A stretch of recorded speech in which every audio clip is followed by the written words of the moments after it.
ជំរាបសួរនិងសូមគោរពដល់ពុកម៉ែបងប្អូនទាំងអស់គ្នាដែលចូលមកកាន់ Channel របស់ Admin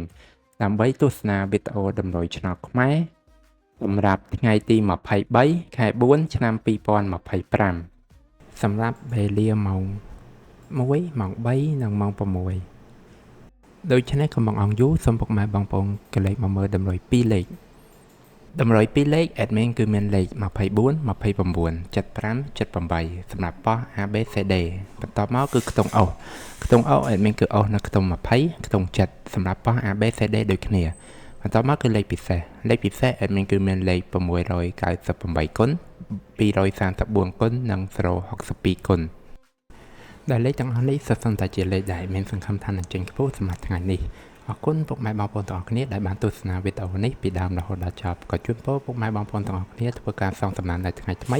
ទទួលបាននូវការហេងឆ្នះចំទាំងអស់គ្នា